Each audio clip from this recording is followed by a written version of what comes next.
We are still in our discussion on the classification of endorsement. In our last video, we have discussed special endorsement as opposed with endorsement in blank and restrictive endorsement as opposed with non-restrictive endorsement. Today, we're going to discuss the remaining types of endorsement. We have qualified or unqualified or general endorsement, and that is covered by Section 38 and Section 36. No? It is our objective class that when we get an endorsement, dapat siya unqualified. No? Unqualified or general, meaning walang qualification. But that is not always the case because there are times that we get qualified endorsement. So what is this qualified endorsement? Qualified endorsement is covered by Section 38. When you say unqualified, it's a general endorsement, walang restrictions, no? The person signs 2A if it is special, sign B, no? Or 2B when it is special, sign A. Parang ganun lang. Sa qualified endorsement class, merong dagdag na words na sinusulat sa endorsement. Like let's say, basahin muna natin ha, Section 38. Qualified endorsement. A qualified endorsement constitutes the endorser as a mere assigner of the title of the instrument. It may be made by adding the endorser's signature, the words without recourse, or any other word similar to such import. Such an endorsement does not impair the negotiable character of an instrument. While restrictive endorsement class impairs the negotiable character of the instrument, qualified endorsement does not impair the negotiable character of an instrument. However, the liability of the endorser, the one transferring the instrument, is limited in a qualified endorsement as when he puts the word without recourse. Ano ibig sabihin ng without recourse? Di ba ang objective mo when you negotiate an instrument is to make the transferee a holder? Therefore, if there are defects in the mode of transfer class, the holder can run after the immediate party kung sino ang naglipat sa kanya. In a qualified endorsement, if the endorser writes the word without recourse and delivers it to the endorsee who is not a holder, if the endorsee will not be paid, the endorsee cannot run after him, the immediate party. Kasi nilagyan niya doon without recourse. Ibig sabihin, kanino tatakbo ang holder, no, in case of due date, kung kanino niya i-enforce sa other parties other than the person transferring the instrument sa kanya. Kasi sinulat niya nga without recourse. So, ibig sabihin, if I endorse the instrument and I endorse it qualifiedly by putting the word without recourse, the transferee or the holders cannot run after me if they want to enforce on the instrument because I had made my qualification. Without recourse, ibig sabihin, hindi mo ako pwedeng habulin kung magka-problema man ang instrument. That is the essence of a qualified endorsement. So, pag ikaw ang holder ng instrument, ikaw ang recipient ng instrument, titignan mo, is the instrument qualified or not? If it is qualified, mag-isip ka, no? If ever na hindi ako mabayaran, I could not run after this person giving the instrument to me or endorsing the instrument to me. So that will create a doubt on your mind whether to accept the instrument through his endorsement or not. Again, a qualified endorsement delimits the liability of the endorser, no? The endorser with respect to the instrument. However, it does not restrict the further negotiation of the instrument, unlike restrictive endorsement where it kills the negotiable character of the instrument. Then we have conditional endorsement, no? So, conditional endorsement vis-a-vis with unconditional endorsement. Ang objective natin when we get an endorsement, dapat unconditional siya. But that is not always the case because there are times wherein the endorsement may be conditional, and that is discussed in Section 39. Section 39. Where an endorsement is conditional, a party required to pay the instrument may disregard the condition and make payment to the endorsee or to his transferee whether the condition has been fulfilled or not. Okay. Who writes condition in an endorsement? It is the endorser. But on due date, the holder of the instrument or the endorsee may go to the maker and said, I received the instrument coming from this particular person. His endorsement is conditional. However, I would like to ask or enforce this instrument to you.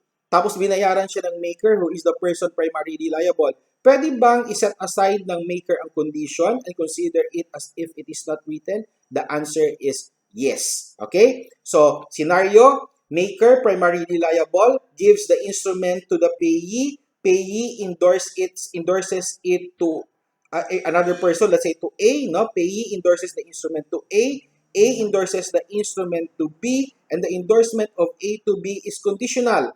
The condition was not fulfilled and its due date. B can go to A and say, A, this is the instrument. You wrote a condition. A would say, I will not pay that because the condition has not been fulfilled.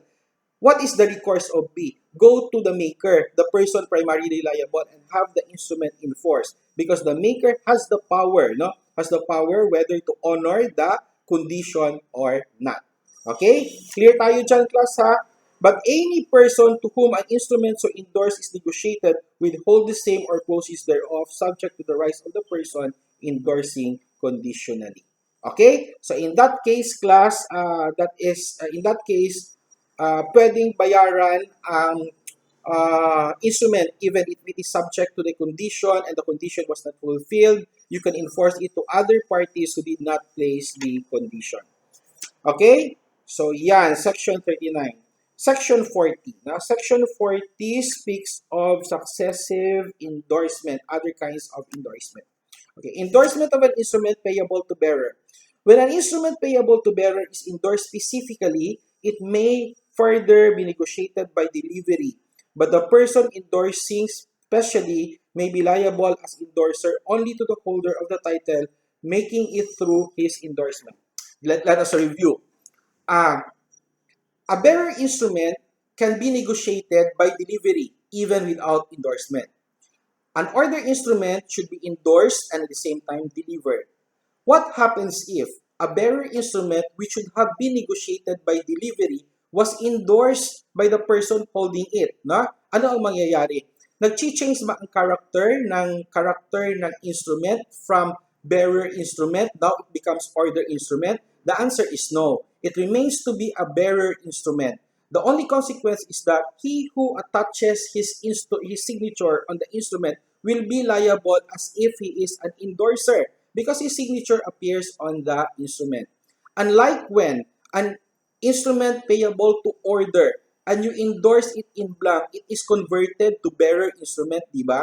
But a bearer instrument, an original bearer instrument, even if it is endorsed, it is not converted into an order instrument, but it remains to be a bearer instrument, just that the person signing the instrument will be liable as if he is an endorser. Okay? Clear tayo dyan, class, ha? Section 40. Nagtinanga ba? No? Hindi niya nasundan. Dapat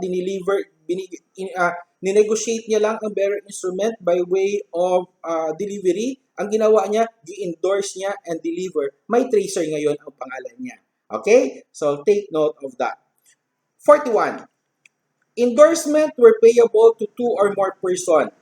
Where the instrument is payable to the order of two or more payees or endorsees who are not partners, all must endorse unless one endorsing has the authority to endorse for the other. So pag dalawa ang nakapangalan doon, dapat dalawa sila mag-endorse. No? Dapat dalawa sila mag-endorse except if may authority ang isa to endorse for the other.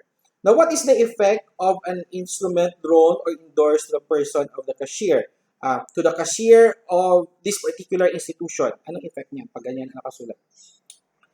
When the instrument is drawn or endorsed to the person as cashier or other fiscal officer of a bank or a corporation, it is deemed prima facie to have been endorsed, to have been payable to the bank or the corporation of which he is an officer. So, the cashier represents the entity, the juridical entity. So, kung may endorsement sa kanya, ibig sabihin, endorsement yan siya sa corporation of which he is an officer and may be negotiated by either the endorsement of the bank or the corporation or the endorsement of the officer himself.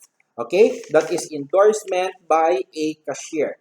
Now, what happens if the endorsement if your name is misspelled in the endorsement, where the name of the payee or endorsee is wrongly designated or misspelled, he may endorse the instrument as therein describing, adding if he deems fit his proper signature.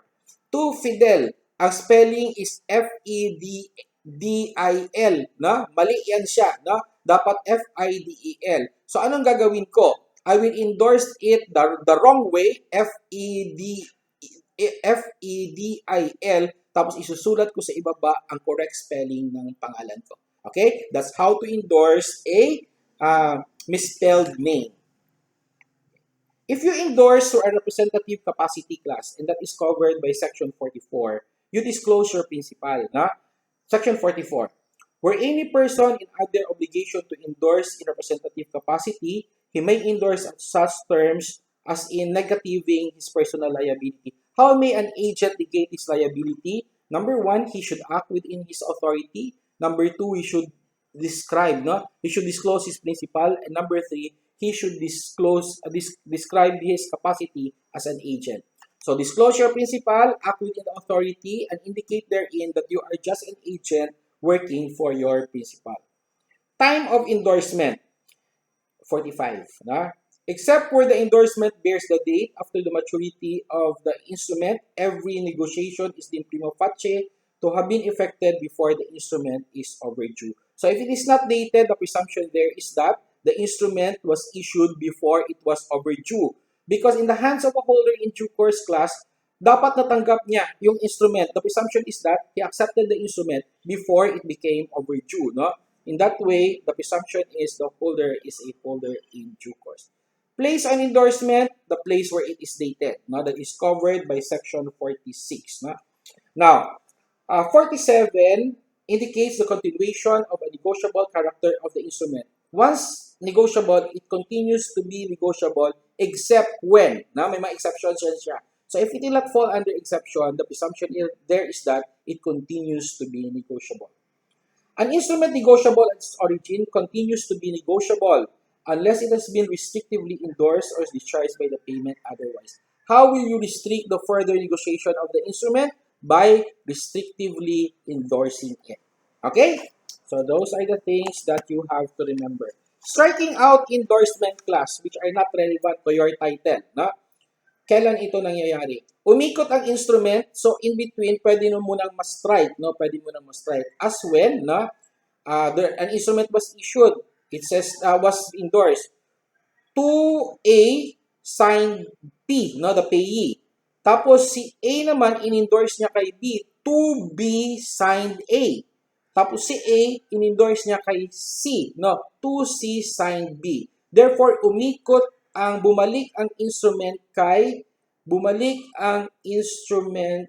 C, no? Wait, ha? Okay, bumalik sa instrument doon sa original na nag-issue. So, ang in-between nila, pwede mong strike out yan because these are signatures not relevant to your title. Okay, what happens if the instrument needed to be endorsed but you transfer the instrument without endorsement? Okay, this is the solution. Section 49. Transfer without endorsement effect of. Where the holder of an instrument payable to order, di ba pag order, you endorse and deliver, transfers it for value without endorsing it, the transfer vests upon the transferee such title as transferor have therein, and the transferee acquires in addition to the right to have the endorsement of the transferor. Okay, order instrument, negotiated by way of delivery only, no endorsement. Ano ang right na napunta sa transferee? Assignment, no? Just as an assignee, no? He merely steps into the shoes of the assignor. He is not a holder, no? He is not a holder. He is mere as an assignee, and the assignment is, you know that assignment is subject to defenses, di ba? So what will make him a holder? He may demand that the same be endorsed to him, okay? And the transferee acquires in addition to that right to have the endorsement of the transferor. But for the purpose of determining whether the transferee is a holder in due course, negotiations take effect at the time the endorsement is actually made. So not until you get the endorsement coming from